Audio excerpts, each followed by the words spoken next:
Começa agora mais um episódio do programa Fertilidade Descomplicada e hoje o assunto é ele, o embrião.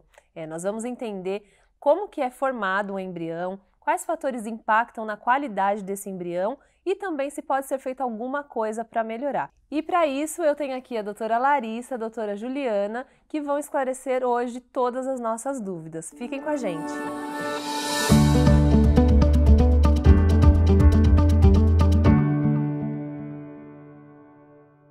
Como acontece o desenvolvimento das células até chegar ali ao embrião, né? Será que aquele embrião que aparentemente é o mais bonito é sempre o melhor? Será que dá para melhorar a qualidade de um embrião? Bom, o programa de hoje é para esclarecer esse e muitos outros assuntos. Então já quero começar aqui dando as boas-vindas para vocês, meninas, e perguntando o seguinte: quais são os fatores, doutora Larissa, que influenciam na qualidade de um embrião? Olha, Aline, a gente poderia pontuar como fator primordial a qualidade dessas sementes, dos gametas que vão formar o embrião, tanto do espermatozoide quanto do óvulo. E como a gente conversou no episódio de FIV, a idade está muito relacionada à qualidade do óvulo, principalmente. Então, se a gente tem um óvulo de uma mulher um pouco mais velha, a chance de alterações na formação desse embrião se tornam maiores e pode ser que a gente não tenha a formação de embriões de qualidade. Eu pontuaria esse como fator primordial. Entendi. Mas tem pesquisas também que mostram que o fator masculino, né, o homem também, quando vai ficando com a idade mais avançada, ele também pode ter uma qualidade ali um pouquinho pior dos espermatozoides, não pode? Sim, acontece também com o homem. Acontece assim que na mulher, essa perda da qualidade ela é mais precoce. Então, por isso que a gente fala tanto e pontua tanto, já que as chances de gravidez estão bem linkadas, né, nessa idade do óvulo. Mas com o homem também acontece de forma semelhante. E além disso, a gente também tem fatores externos, né, que podem prejudicar e diminuir a qualidade desses gametas também, que é importante a gente lembrar. E além disso, eu acho importante até a Juliana pontuar a questão de quando a gente está formando o embriãozinho no laboratório, as condições do laboratório também são importantes, né, Juliana? São muito importantes o espaço onde esse embrião irá se desenvolver. Então, o laboratório tem que ter toda uma certificação, controle da qualidade do ar, para que esse embrião consiga se desenvolver da maneira mais adequada possível, já que ele será totalmente cultivado no ambiente do laboratório, desde o momento que ocorre a fertilização até o momento da transferência desse embrião para o útero materno.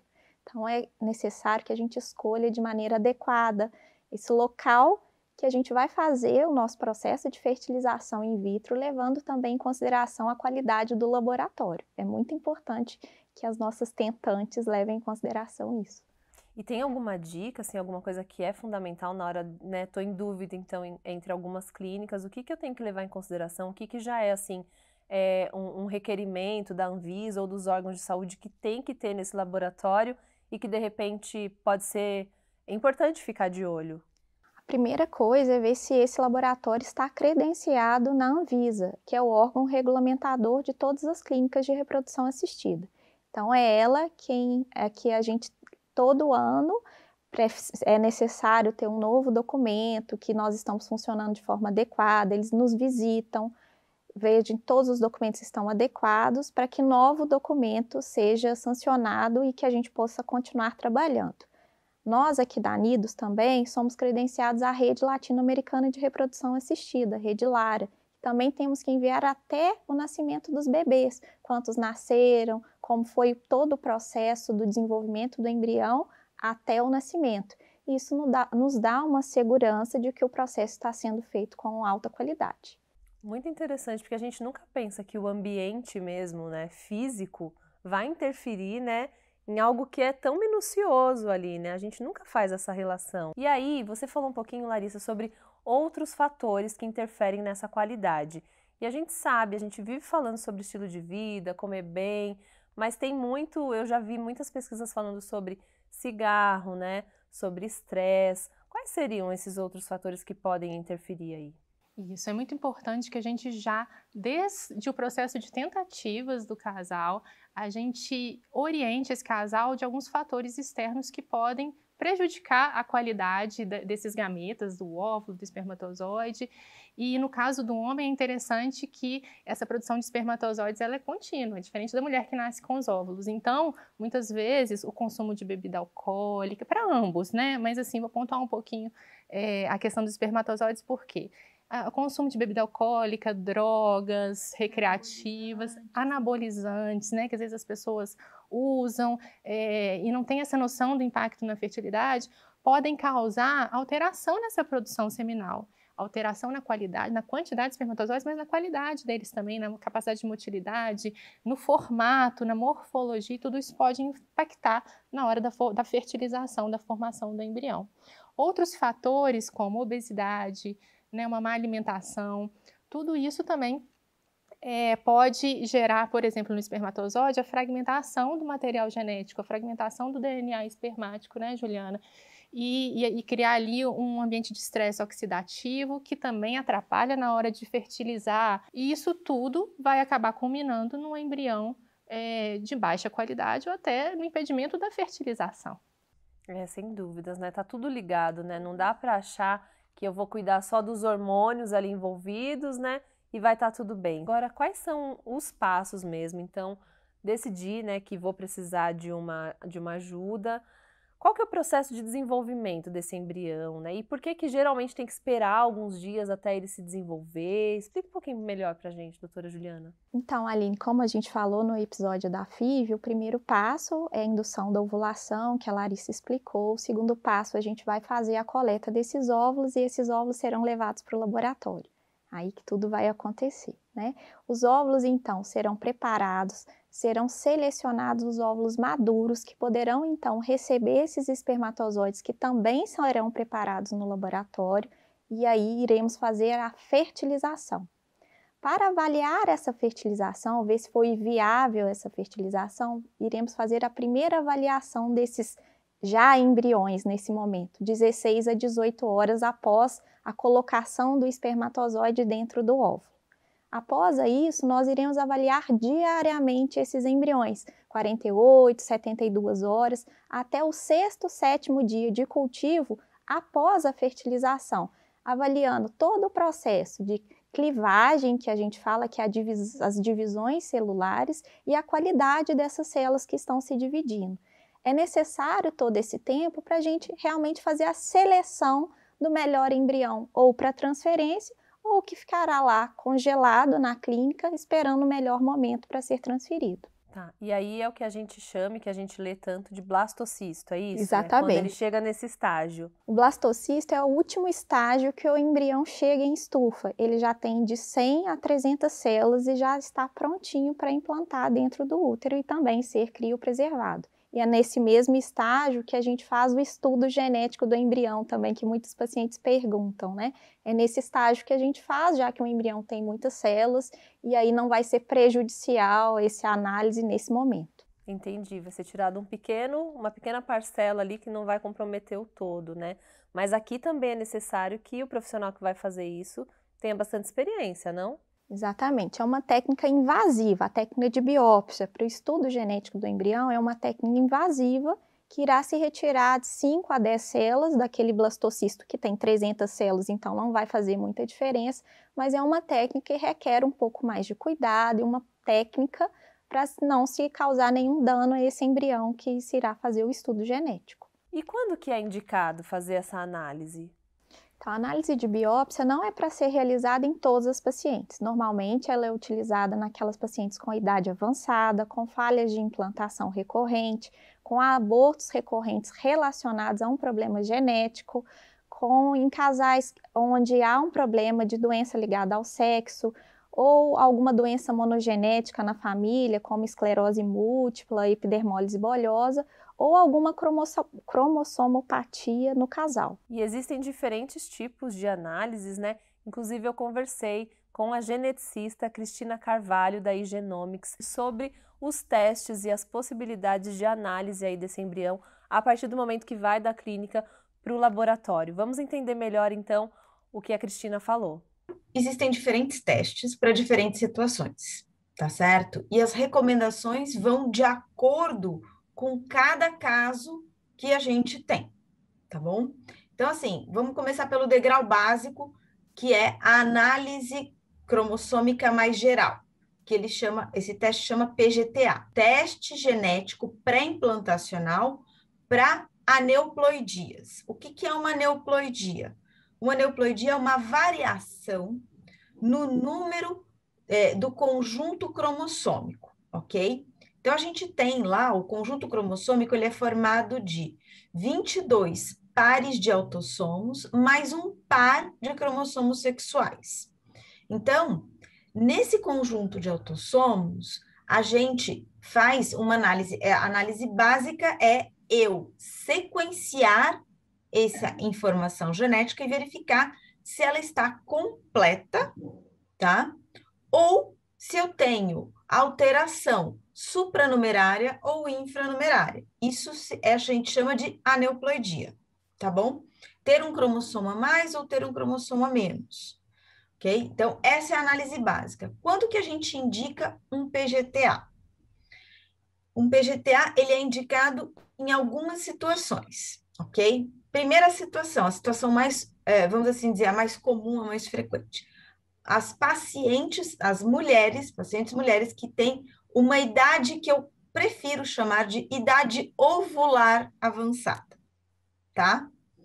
Então, quando a gente tem essa idade ovular avançada, fica indicada a análise dos embriões, porque a gente tem um risco, a gente corre um risco um pouco maior de ter alterações cromossômicas sendo passadas para o embrião. Porque o óvulo é uma célula que fica guardada lá por muito tempo, até ser liberada no corpo da mulher. Então, uma mulher... E qual é a idade que a gente começa a recomendar isso? 38 anos é a idade que a gente considera idade limite de decaimento da qualidade do óvulo. Tem outros fatores. Qual outro fator que a gente recomendaria essa análise de PGTA aí, né? Um dos membros do casal ter uma alteração que a gente chama de variante da normalidade no cariótipo. Então, o marido ou a esposa já carregarem uma variante no seu conjunto cromossômico, que é uma variante que a gente chama de frequente na população, tá? Essas variantes frequentes, elas geram instabilidade no processo de divisão meiótica e, então, também interfere na divisão desses cromossomos. E aí, cada caso a gente analisa caso por caso para fazer a indicação. Homens que tenham baixa qualidade espermática também é uma outra condição para ser avaliada para a gente poder indicar um PGTA. Ele vai pegar essas alterações numéricas mais frequentes, que a gente conhece, que tem alguma compatibilidade com vida, tá certo? É assim que eu coloco. É a trissomia do 13, que é Patal, 18, que é Edwards, 21, que é Down, e as alterações dos cromossomos sexuais. Essas sim têm mais compatibilidade com vida, tá bom? Então, mas além disso, nesse sequenciamento do PGTA, a gente olha todo o conjunto cromossômico. Depois do PGTA, a gente sobe um degrau e vamos ao PGT-SR, que é o teste pré-implantacional, no embrião também, para os rearranjos estruturais, que é esse que eu estava explicando. O que acontece assim, uma vez que a gente tem o cariótipo do casal, a gente calculou, eu digo assim, eu indico para o casal, é possível fazer análise do embrião por PGT-SR, certo? O casal vai fazer a fertilização in vitro lá na clínica, vai gerar os embriões lá, os embriões vão ser biopsiados pelo pessoal, pela equipe de embriologia, as células são enviadas para nós no laboratório e nós vamos, então, sequenciar esses cromossomos e vamos selecionar, literalmente é uma seleção, ver qual embrião é saudável e qual embrião tem alteração e não tem condição de ser transferido. O terceiro teste no degrau é o PGT-M, tá? Então, você percebe que é tudo PGT, né? Porque é tudo teste genético pré-implantação. O que muda são as letrinhas finais, né? O último, que é o M, é para as doenças monogênicas. A gente sai do âmbito cromossômico e entra agora num âmbito gênico, tá? Qual é a diferença aqui? Os cromossomos, eles são a análise mais grosseira, vamos assim dizer, porque a gente enxerga num microscópio óptico um cromossomo. O gene a gente não enxerga num microscópio de forma alguma. Quando a gente tem uma doença gênica já conhecida na família, o que a gente vai fazer é buscar selecionar também através do PGT-M para evitar passar essa doença gênica para a próxima geração, tá? Então, é assim que funciona o PGT-M. Que bom seria se a gente pudesse aprender um pouquinho de genética já lá na escola, que a gente já estaria bem mais afiado aqui nesse momento, né? Agora, meninas, quais são aí os fatores que vão definir quais embriões vão ser, né, transferidos, quais vão ser descartados ou vão ser congelados? O que vocês levam em conta? Aline, a gente leva em conta vários fatores morfológicos. O que é isso? Aspectos visuais que a gente vê através do microscópio que serão importantes para o desenvolvimento desse embrião. Qualidade das células, se as células estão simétricas, se tem muita fragmentação ou não. E aí vamos avaliando esses embriões diariamente para ver quais embriões continuam o desenvolvimento, eles precisam ter um número de células em cada dia desse desenvolvimento, até no 6º, 7º dia do desenvolvimento embrionário, eles precisam estar no estágio de blastocisto. Então, os embriões que não conseguiram alcançar esse estágio, eles serão descartados e, na maioria das vezes, eles já entraram em um processo de degeneração celular. Entendi. E se eu tiver mais de um embrião bom, que sempre é o que a gente espera, né?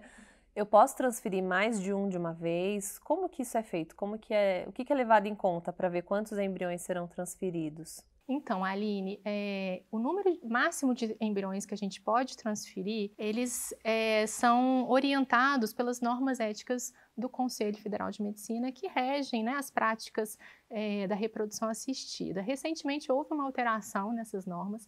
A norma anterior de 2017 recomendava que pudesse se transferir até 2 embriões em mulheres até 35 anos, 3 embriões de mulheres de 36 a 39 anos, depois de 40 até 4 embriões.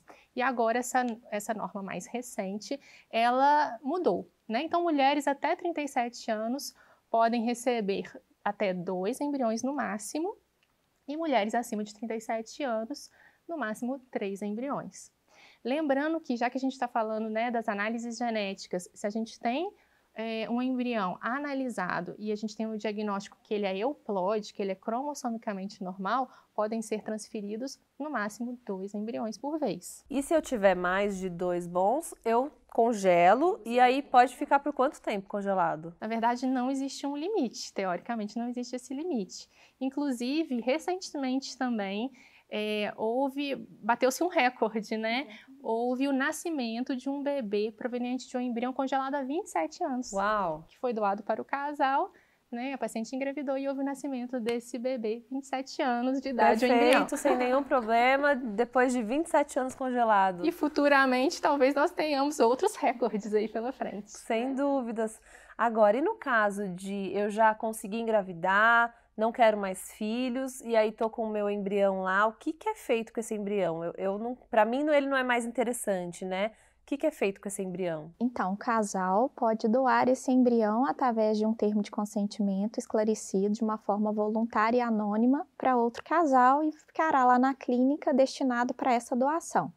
Pode-se também descartar esse embrião depois de 3 anos congelados, mas agora, pelas novas normas éticas do Conselho Federal de Medicina, é necessário ter um mandato judicial para se descartar esses embriões também. Antigamente era só por um termo de consentimento que o paciente assinava e reconhecia a firma da assinatura em cartório. Agora é necessário esse documento judicial para se fazer esse descarte. Entendi.